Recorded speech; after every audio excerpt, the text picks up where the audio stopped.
How's it going? And welcome all in for another episode of the unofficial WCC Hoops podcast. We are less than a month away from the start of the college basketball season, 1 month away from real games being played, all starting on November 4th. So it kind of caught up with me a little bit as well as I was starting to kind of plan out the next month or so. It was funny. I was thinking, I was like, oh, it's still so far away because obviously it's been like months and months and months of this off season, and then with all the realignment stuff, that kind of threw like a little bit of distraction in there, and reminded me that right, there are team previews to be done, and it's time to actually kind of get going on those. So this will be the first episode of doing team previews for the 24-25 season. And this episode, we're going to start off with Santa Clara and LMU. And these two teams, I do think, are going to be right there in the middle of the pack. Both of these teams, I think, have pretty high ceilings, and I'll get into the details of that a little bit more. But both of these squads, I think, are going to have very interesting seasons. I think their ceilings are different. I think their floors are very different. And the story of these two, like Santa Clara is a team that's looking to, I think, legitimately make the NCAA tournament for the first time in almost 30 years. LMU is looking to kind of recapture some of that magic that they had a couple seasons ago and get back to that level. Stay healthy, honestly. Big one for LMU. Because we saw how good they were when healthy. Cam Shelton, Kelly Laupepe, that group was really good. Again, like beating Gonzaga, St. Mary's, BYU all in the same year, which no other WCC team had done in a single season. And a lot of moving parts for LMU, a lot of new pieces that should help contribute to winning this coming season.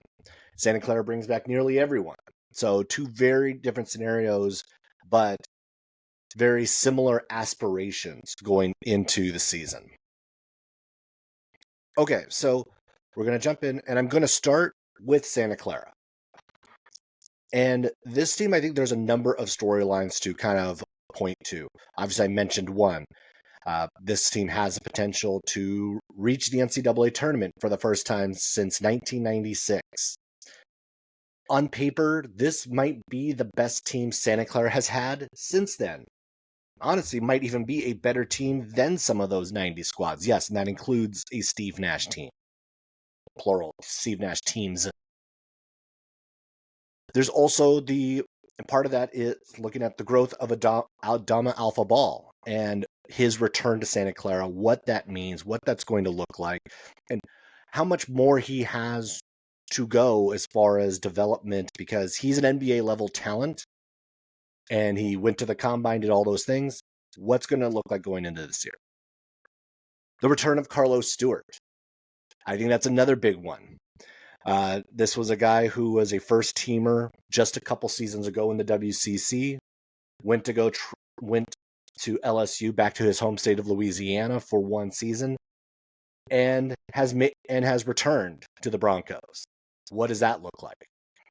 And then are there some breakout stars that we're not thinking about on the Santa Clara squad that, while we have some established stars, established starters, whatnot, is there someone in the wings who could be making that next step?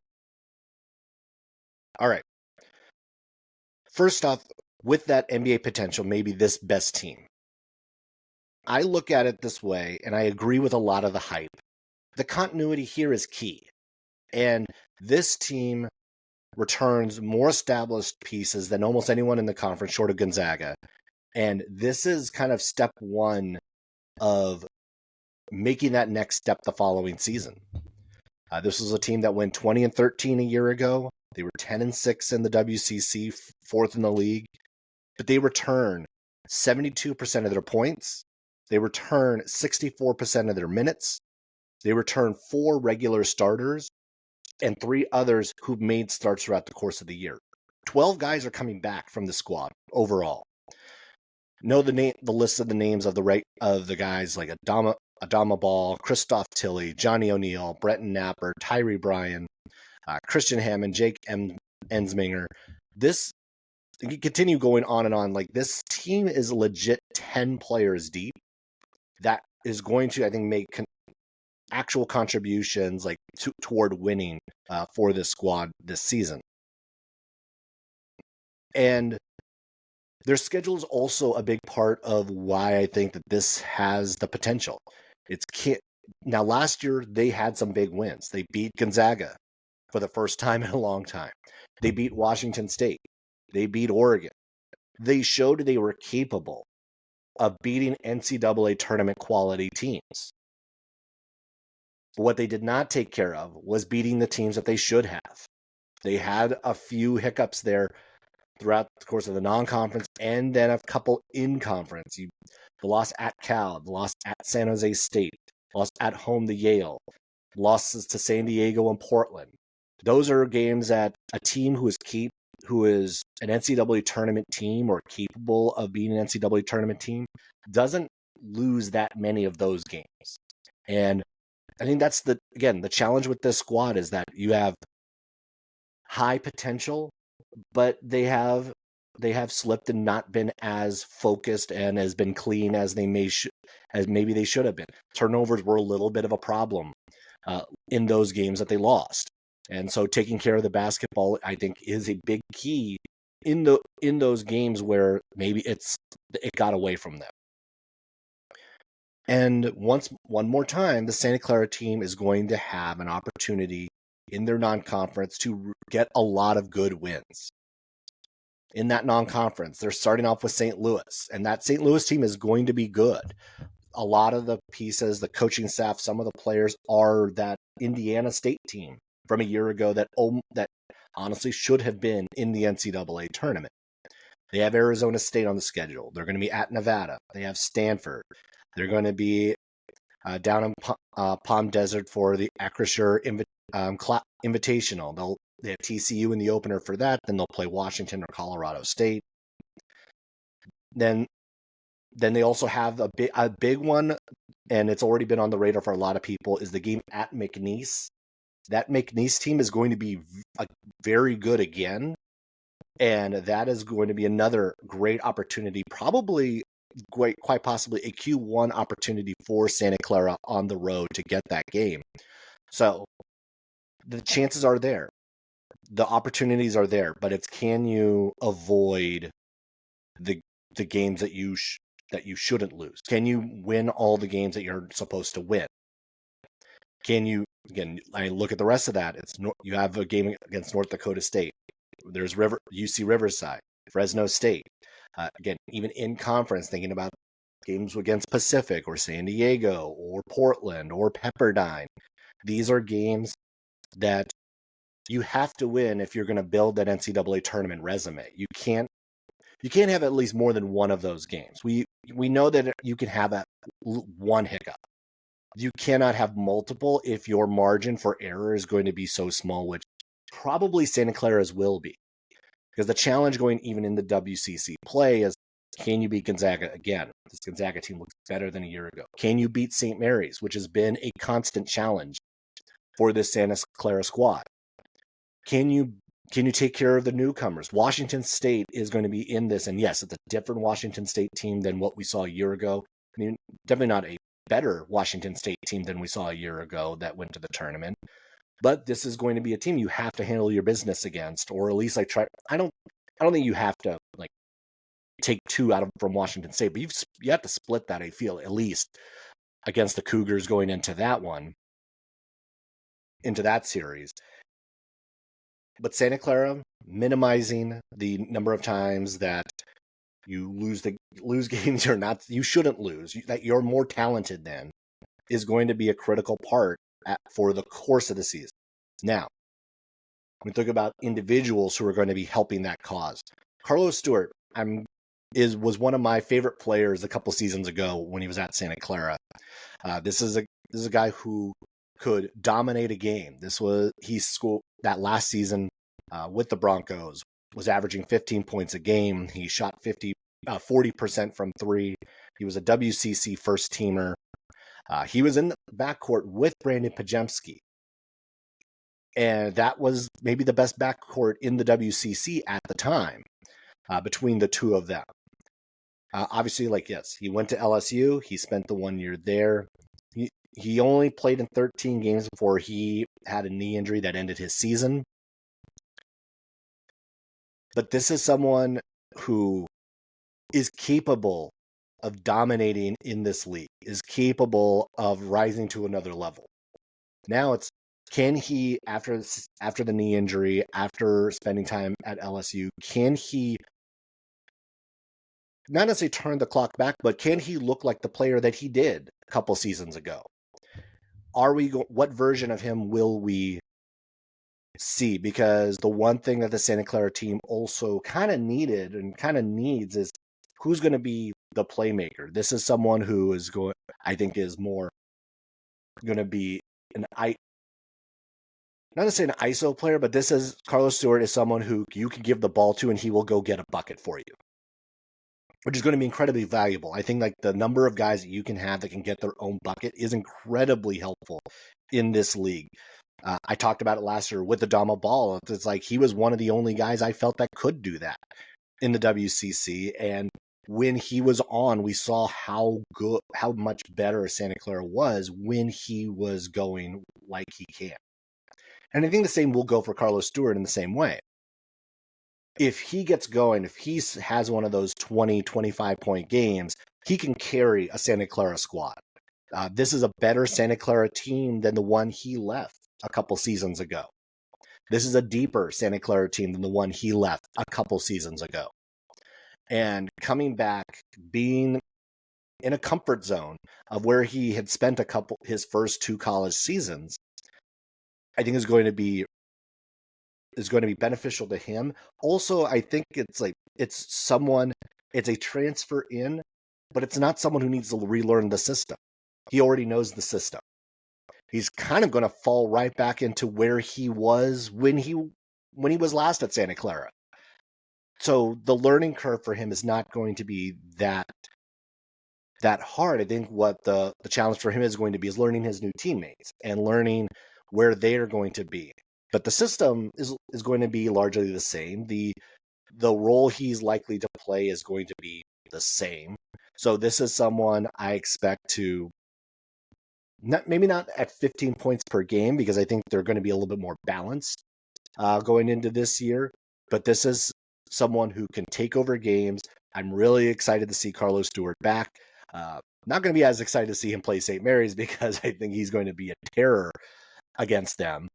But Carlos Stewart returning was a big, big boost. I kind of almost confused his return with Carlos Marshall coming back, who I knew was out of eligibility. And I saw it's like Carlos Stewart has returned. I'm like, wait, isn't a Carlos out of eligibility? And then it took me a couple minutes to realize, we were talking about Carlos Stewart returning from LSU, which again is its own kind of interesting wrinkle that you had someone who was previously at the school return in this way.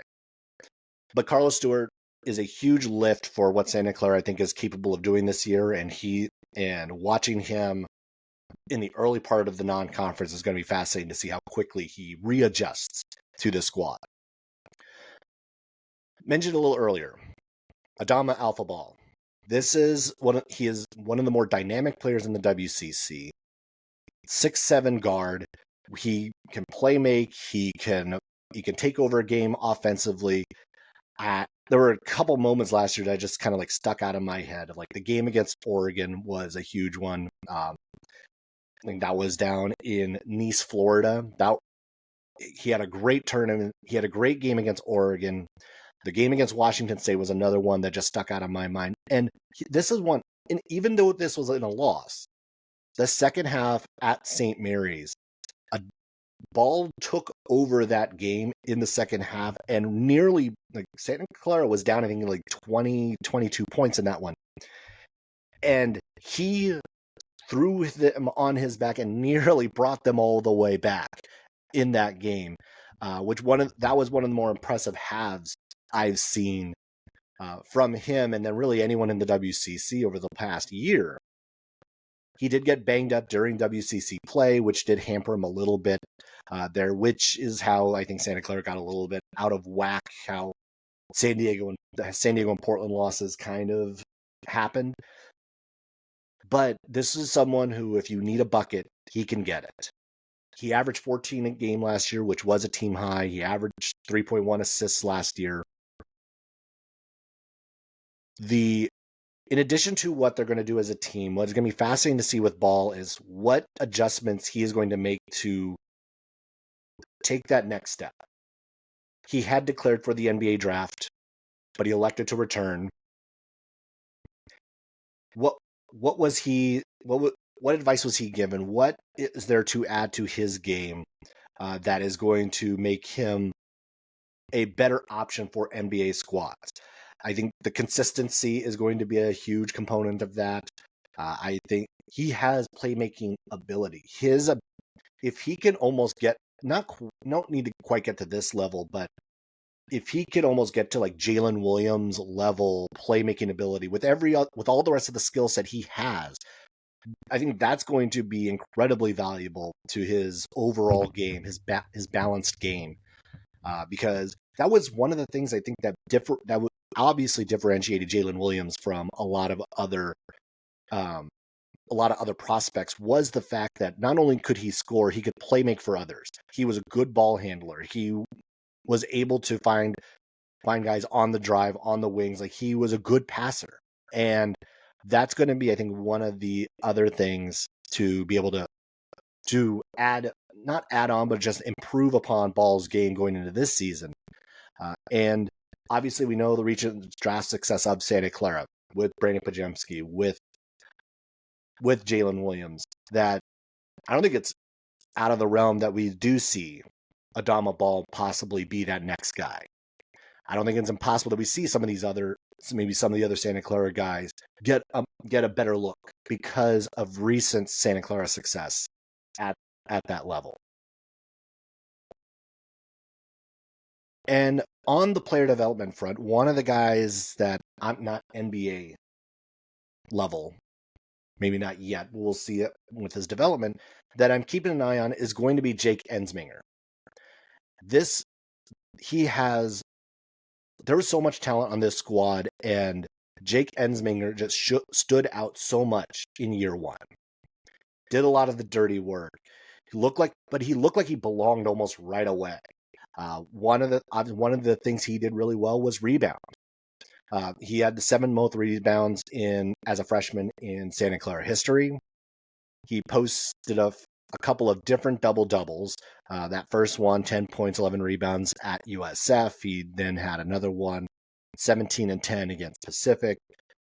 He is a player that I really like watching because he doesn't necessarily need the ball to make an impact on this squad. And these are the sorts of players that Santa Clara needs to kind of balance the squad out. They don't need him to score a ton, but he's capable of doing it. They don't necessarily need him to rebound a ton, but he's obviously capable of doing it. And you could just see how much more confidence they had in him as the season went along as a freshman, that he was in situations late in games. He was there. He was one of the go-to guys if you needed him.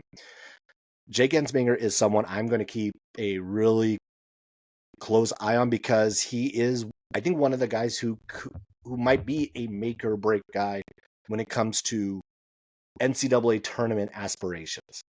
He's the type of guy that if everything goes well, he's going to be the unsung hero. He's going to be one that you're going to look back and be like, if we don't have him, this may not work at all. And with that development, like, that's someone we'll see it again. There's not a whole lot of spots in this rotation, so it's going to be tough to fight for minutes. But I expect him to be one of those guys who's going to get good number of minutes. I would say 20 to 25 is what Jake Ensminger is going to be at this coming season.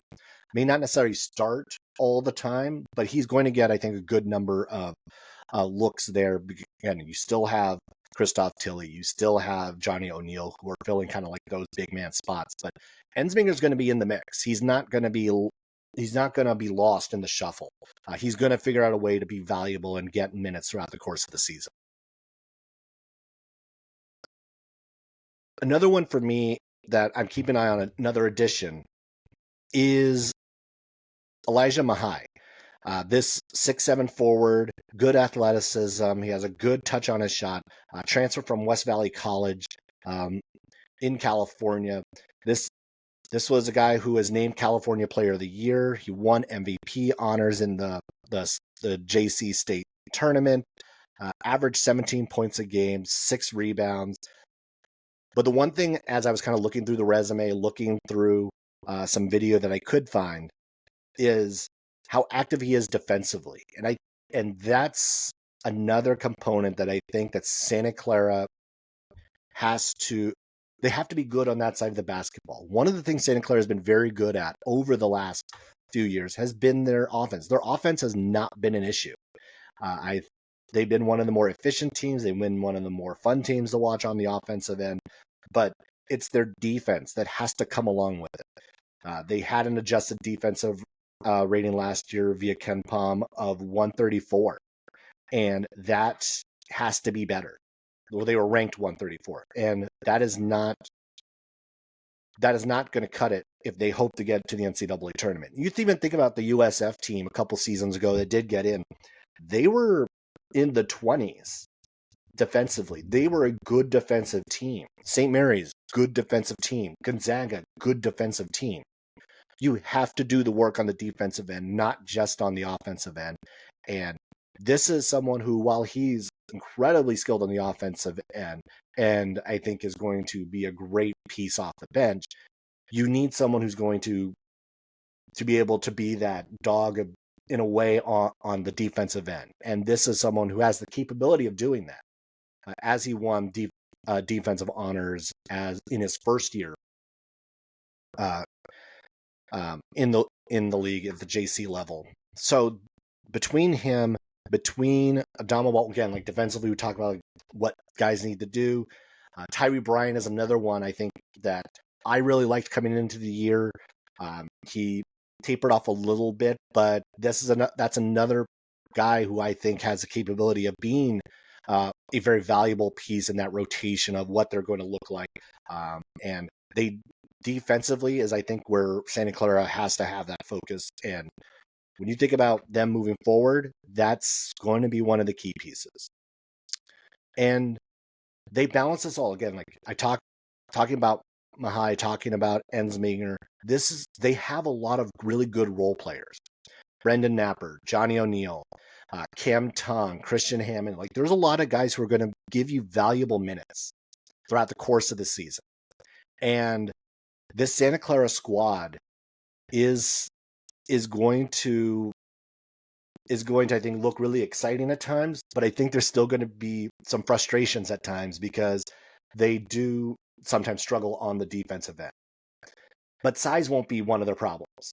They have 9 players that are 6'7" or taller on this squad. And we talked last year, they were one of the bigger teams in all of college basketball with a couple of 7-footers there in the middle.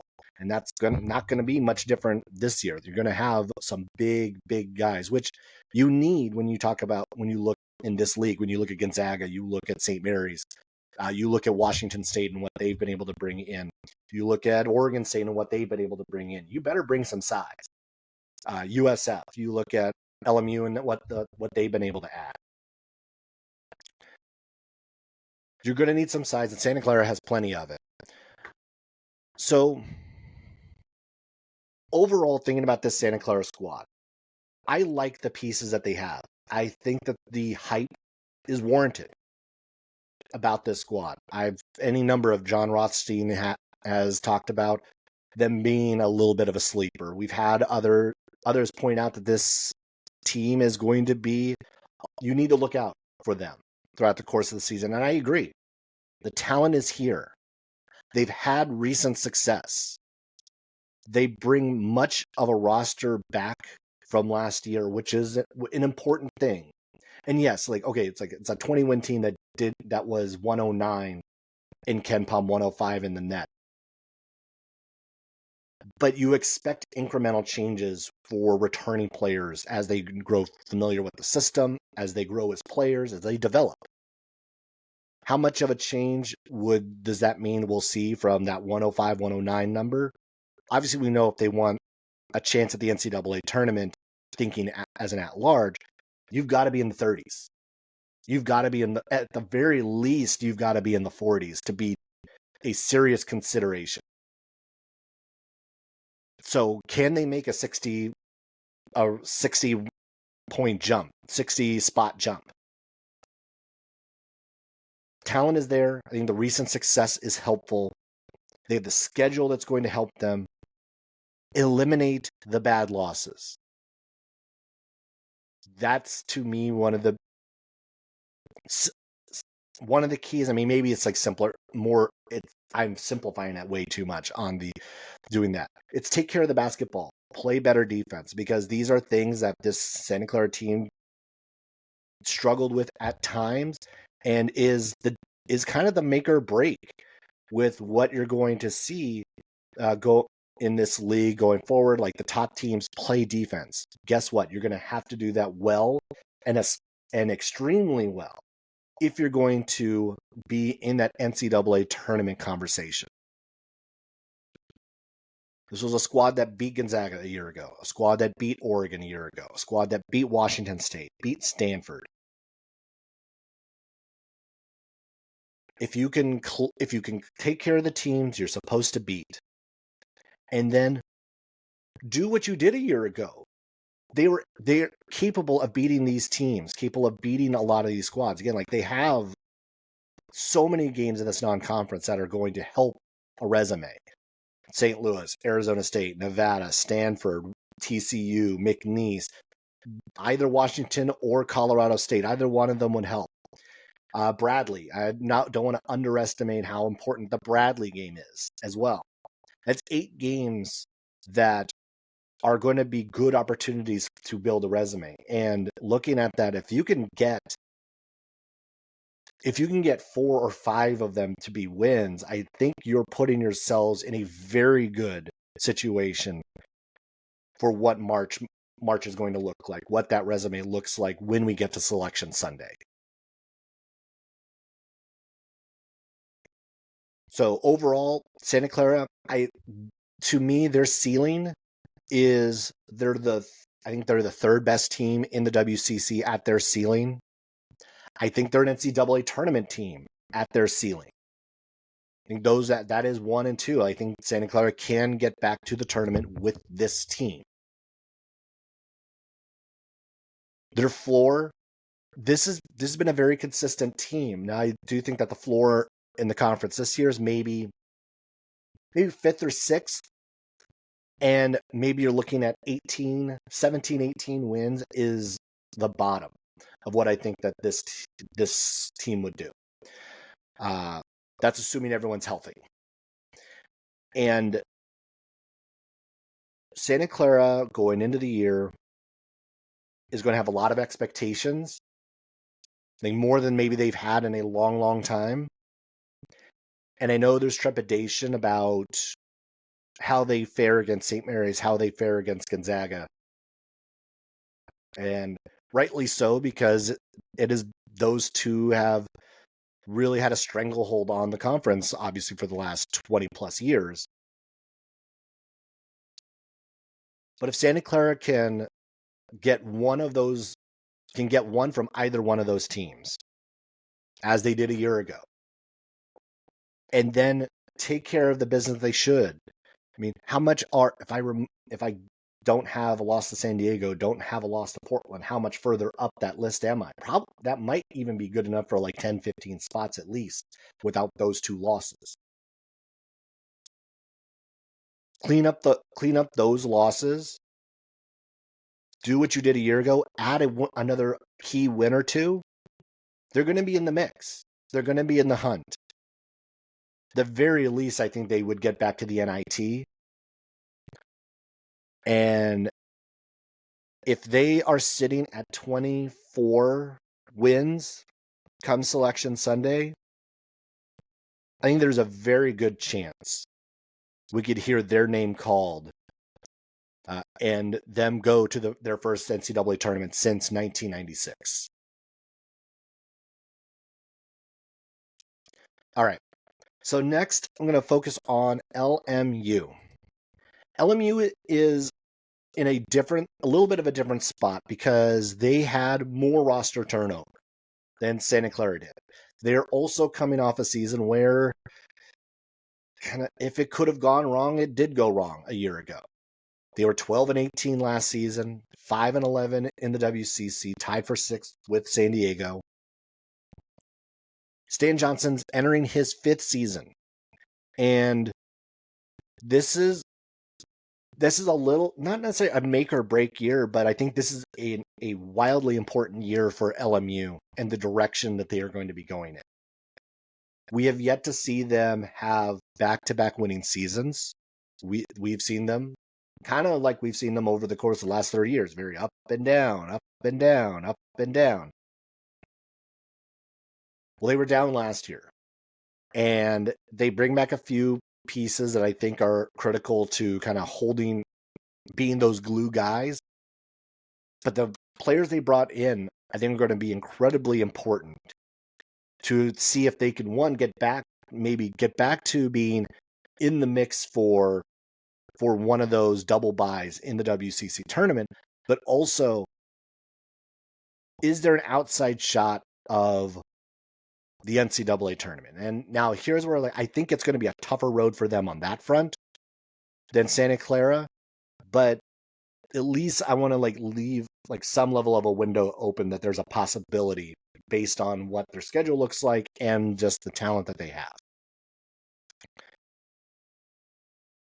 And it's a little bit of a nuanced new era at LMU because not only does you have Stan Johnson in year 5 and what that's going to mean, you also brought over Lorenzo Romar, the former head coach from Pepperdine, is now an assistant at LMU.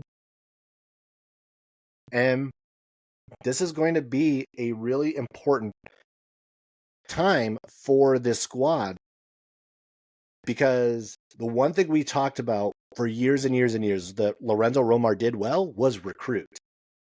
He was able to find great talent, but it didn't always translate to wins on the court. And that's kind of what we're looking at. Well, that first part is what we're looking at right now. They brought in a lot of really good talent in this in the transfer portal. And I'll start with the familiar face, the familiar name, and Javon Porter. Javon Porter transferred over from Pepperdine, followed Romar to LMU. 16 points a game last year, nearly 6 rebounds. He was a WCC honorable mention. He is one of the more talented guys in the WCC, NBA level talent. We know we've seen him for a couple of years. So we know kind of his story. We know all about what he's capable of doing. But one of the challenges always is it's okay, you see that NBA level talent, you see it on a team that isn't good. Well, what does that actually mean? Do they actually have the skill set? Are they ready for the league? Or are they just good on a bad team? I think this is going to be an opportunity to see him with more talent around him and to see him on a team that's going to be playing for something meaningful, which we have not had. I thought he was capable of going to the NBA after freshman year, honestly. He had improved so much. We got to see so much out of him early that there was a lot to like about Javon Porter. And he missed, I think, the first dozen games or so last year with an injury. So when he finally got back, it took him a little bit of time to rev up. But once he got going, again, Javon Porter was one of the better players in the WCC. Having him kind of anchor that that front court with an Alex Merkviladze, with a Rick Asanza is going to be really important for this squad. It also kind of changes up just the looks that LMU can have. Again, if you look at how much bigger that line becomes just putting Porter in, you have 6'11 Porter, 7'1 Asanza, and then you have Merkviladze probably at the 3. Now you've gotten a much bigger front line than you did have a year ago. And it's not just the front line that got some size adjustment. It's also that backcourt. And the one that really has me excited to see is Jan Vide. This is the Slovenian transfer from UCLA, 6'6 guard. He didn't play all that much this past season, but I think he might be has the highest ceiling of all the newcomers. And watching some of his video, watching his style of play, this is a big, strong wing, good ball handler, good playmaker, attacks the basket. He does a lot of things well that I think is going to transfer to LMU, and really I think is going to help lift this squad. This is a guy that I'm maybe the most excited about, maybe of any of the transfers that have come in to the WCC. He's going to slide into that 2 slot more than likely. But then again, maybe it's someone who you need to be a little bit more of a distributor, because the other guard they brought in, who also has who has a college basketball resume, is a little bit more that score first guard, and that's Myron MJ Amy, who's coming over from San Jose State. 6'2 guard, averaged 15 points per game with the Spartans, 5 rebounds, 3 assists, 1.6 steals. He was an All Mountain West honorable mention a year ago. This is someone who's, I think, maybe better suited than some of the other transfers that came in a year ago to just kind of hit the ground running. We know the Mountain West is a little bit more of a gritty league. It's a little bit more comparable to the WCC in a lot of ways than maybe some of the other transfers that came in a year ago, who came from like the Big South or from some of the other smaller conferences. This is someone who is coming from a like conference. So there's going to be a lot of familiarity with the players, a lot of familiarity with the styles. San Jose State is obviously a team that played a good number of WCC teams a year ago, so they're familiar with some of those other squads. He'll be familiar with some of those squads as well.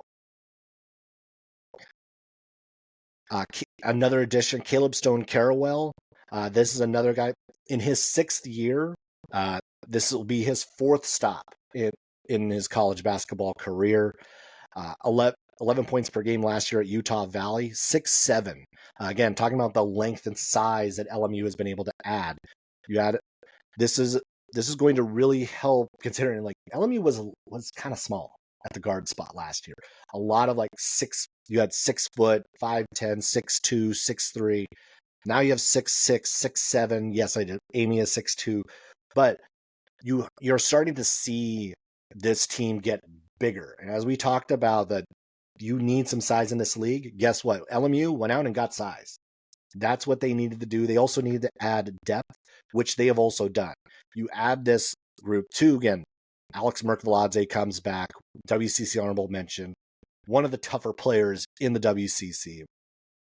Add that to Will Johnston, who comes back, 11 points per game. We know that he's kind of like an instant bucket for this squad. Honestly, like the way this team looks, like he feels to me like the perfect guy you bring off the bench and he just gives you buckets. He scored 33 points last year against Gonzaga, so he knows also how to do it against the best competition. He's shot 37% from 3. That's someone who is going to give you a lot on the offensive end, and I think you get him in small bursts off the bench, that is going to, I think, suit him well, and also suit LMU well, as they search to have a little bit more depth on that squad. Another one that's going to be interesting to see how he develops is going to be Matar Chope, who's coming over from Nebraska. Saw a little bit of film on him, and there's a lot of talent, but he's very raw. This is someone who's going to need a lot of time to develop. I think this is someone you're going to see probably sparingly, but this is another huge body that you're going to have to contend with because he's coming over. He's 6'10", gives them some legitimate size on the front. So you might see him just playing that bit of a role, maybe a rim runner like he does. He did do that well at Nebraska a year ago. So this LMU squad is going to look a lot different, but there's going to be some familiar faces. And I like the added depth to what we have here. I like the talent level has increased. I think these pieces fit well together as we get into this season. Can they stay healthy? And I know that you have a bunch of new guys who do not have medical histories, do not have injury histories. But we've also seen LMU get banged up over the last few years. And I am hopeful that we don't see that again, because I think we're now at the stage where we've used injuries to paint LMU's difficulties and challenges 2 out of the last 3 years. And at a certain point, using that as a crutch or as an excuse isn't going to work anymore. And I think everyone is aware of that. Everyone, even at LMU, is aware of that. It's like at a certain point, you got to have some results, and last year's results were not good. Going into this season, I think there should be a lot of optimism about this team. This is the most talented team that Stan Johnson has had. You also have a couple of freshmen who I think who look really good on paper, look really good on film. Marley Zeller coming in from Portland at Central Catholic High School, and then the other one being Jael Martin, him coming in from Carlsbad High. You have a lot of good young talent on this squad. What will be the telling sign is how quickly they can gel, how quickly they can put it together. And I think their schedule sets up well to kind of allow some of that to happen. Early on, you do play UC Irvine, you do play North Dakota, you do play Belmont. Have that game at St. Louis, which is, again, we talked about St. Louis with Santa Clara because they'll play them as well. Is going to be a good squad. That's going to be a good early test for LMU to see where they are and maybe, and in a number of ways, what they still have to work on to be competitive with better teams. Now, if this all works, they hit the ground running. They are more than capable of beating St. Louis. I don't want to say they have no shot of it'd be great if they were close. They can beat St. Louis. If they can put it all together, and they look like maybe that team we saw a couple seasons ago, that team would absolutely have a shot here. And if with the talent they've brought in between Vide, between Porter, between Amy, I think it's very possible this squad is going to make some noise in the non-conference. Also, a couple at Colorado State, hosting Nevada, UC Santa Barbara is on that list. There's some other good opportunities here. But this is, again, when I think about this season, when I think about what they are capable of doing, I mentioned the NCAA tournament as an outside shot. The schedule here, I don't think leaves you much room for error, if at all, for a potential at-large. Honestly, it feels like you'd have to sweep. I mean, in a 13-game non-conference, looking at this, I think you would have to almost go 11-2, 12-1, and then also wreck shop in WCC play. You'd have to get at least one against Gonzaga or St. Mary's. You'd have to probably sweep Washington State. I think that LMU's path to an at-large is far tougher because of their non-conference. And also, I think their margin for error is smaller because they're not as deep as Santa Clara.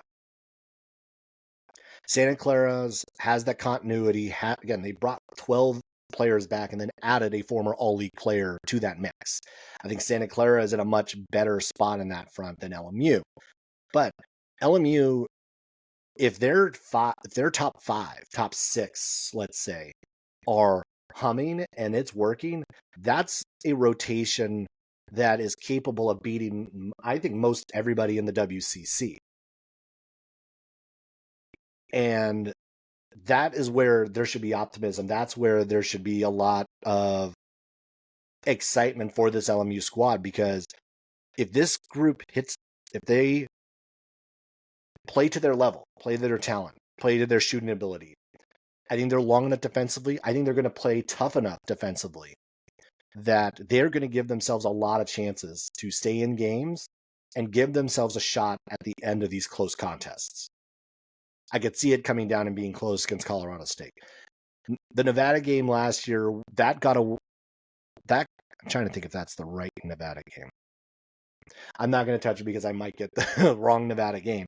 But there are opportunities to stay in more games because I think of their size. They think they have a little bit more depth on that front line, which helps. And there's a little bit of an urgency, I think, for this squad to prove to a lot of people that they are capable, to prove that they belong in the conversation with even Santa Clara, with USF, with Washington State, with St. Mary's, with Gonzaga, that they belong in the conversation. Last year, they fell into the conversation with Pepperdine, San Diego, Portland, and that wasn't where we thought they would be last year. We thought they'd be more in the conversation with San Francisco, with Santa Clara, and that's not what happened.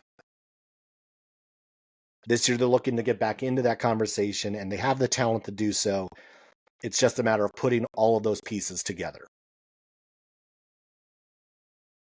Now, when we talk about ceiling and floor for the squad, honestly, I think the ceiling, if everything goes right, three or four, I think is possible. Probably more likely 4 is the ceiling as they would finish in the WCC. I think ceiling would also be, could they sneak into the NIT? I think that's the realistic ceiling for this squad, which again would be a huge get for LMU. That I don't want to minimize the importance of a program making that stride and being able to get to that tournament as well. Even though, yes, I know that the restructuring of the NIT hasn't been great. The way that they're going to try to select teams isn't ideal, but I think that there's a lot to the ceiling for that, and still getting into that tournament is a huge notch in the belt. Now, on the other side, if everything does fall apart, if everything starts to crumble, you're looking at maybe 7, 8, 9, right about where they were a year ago. And again, they were 6 last year. I say 7, 8, 9 because you also have 2 more schools in the league. I think you could be looking at a bottom 3rd finish in the WCC if this goes sideways, if this falls off the tracks. I think we're more likely to see them fall somewhere in the middle. I think what is most likely to happen is that they're going to end up either 5th or 6th. So I don't think they're going to hit that top of the mark, but I also don't think they're going to fall off the map either. I think we're going to see them somewhere in that 5-6 range for WCC play, and then obviously that means that they would be playing in one of those earlier rounds of the WCC tournament in Vegas in March. All right, so that is the preview of what of LMU, the preview for Santa Clara. These 2 squads, I think, are going to be in the mix most of the season. Santa Clara, I think, is going to be one of the more fascinating teams to watch in the non-conference, because if they come out of it 9-4, 10-3, I think you are looking at a team that has a legitimate shot at the NCAA tournament. If they come out of it with a record like that, now they might even be set at 8-5 considering what their schedule looks like. But if they have 9, 10, if not more wins than that in the non-conference, you're going to be incredibly excited for Santa Clara come conference play. LMU, I think these first few weeks are going to be just a good testing ground to see what this team looks like as they rev up for WCC play. I mean, their greatest opportunities are there right at the beginning of December at Colorado State, Nevada. So they'll have a few games to test some things out, iron out some of the bugs, and really get going for those squads that are going to be maybe their biggest challenges on the non-conference. All right, well, that'll do it for this episode of the unofficial WCC Hoops podcast. I will be doing previews for 3 teams next week. So as we start to get into full basketball mode, we'll be doing 3 more this week, 3 more the following week, and then 3 more the final week before we get to WCC play. So start to look out for all of those. Each of these will be broken up into individual videos on the YouTube channel. So if you want to just get LMU, if you want to just get Santa Clara, you can do that as well there and share those. But that is where we are. 2 down, 9 to go on the preview front. WCC play is nearly here. The start of college basketball is nearly here. 1 month away from the start of the real games. And it's going to be a whole lot of fun once we get to there. All right, well, that'll do it. Be sure to follow on social media at Post by Zach and also at Unofficial WCC Pod. And then also subscribe to the YouTube channel, Unofficial WCC Hoops Podcast. All right, well, that'll do it. Thanks a lot, everybody, and I will catch you later.